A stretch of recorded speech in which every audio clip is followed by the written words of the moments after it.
here to speak is Jonathan McCarthy from CIT. Jonathan joined CIT in 2013 and currently works in the IT department there. My name is Jonathan McCarthy and this is John Ryan, CEO of Zinopy right next to me. So I'm talking to you today about SIEM.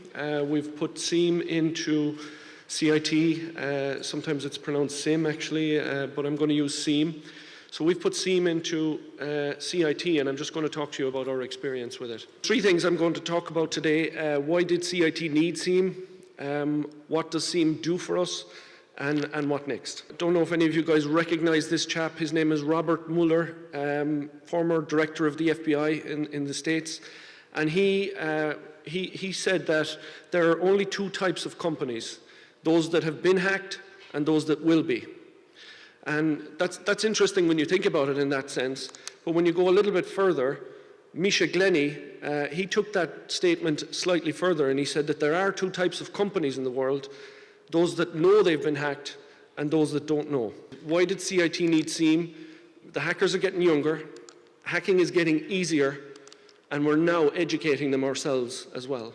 We had an incident with our timetables, which not sensitive information, it was publicly available anyway, but we had a student who figured out that effectively what this system allowed people to do was the student could go in with their student number and figure out their timetable. It was very, very simple and not anything new.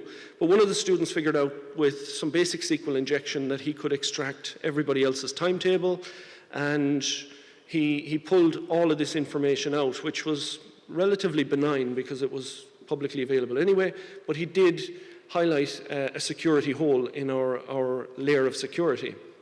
So the next thing that happened is we had to go to the Data Protection Commissioner. We had to inform the Data Protection Commissioner that we had a breach.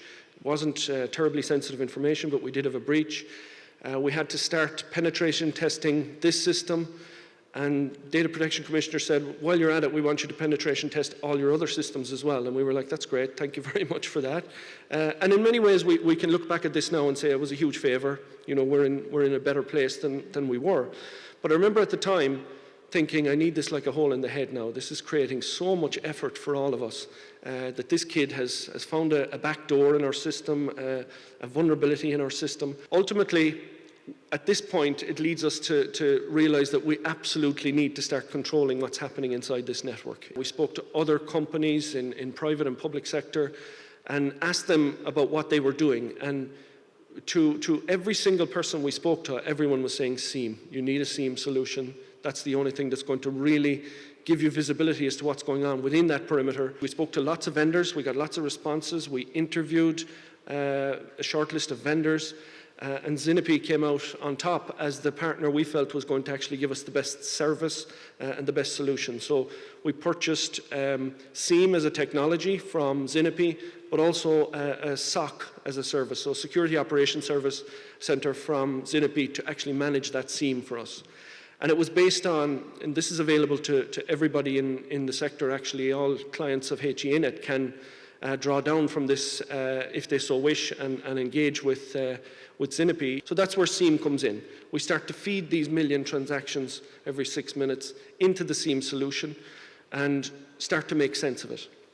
And effectively SIEM is just trying to look for abnormal behavior. We had a really strong look at bringing in our own security engineers. At one point we're making a pitch to bring in security engineers into CIT. And then we realized actually that was pure folly because there's a cybersecurity cluster even in Cork. The chances of us recruiting people like this are slim. Zinopy have the people. They look after training those people. They look after all of the relevant upskilling of the folks in a SOC. They have the process for managing a SIEM. And they have the technology, they have the SIEMs. Once we stand up the service, we're looking at a service runbook, which Zinopy guide us through this really, because this is what they do, and they do it really well. And from my perspective, the service we have bought is as simple as, I need to know when we have a red, when we have an amber, or when we have a green.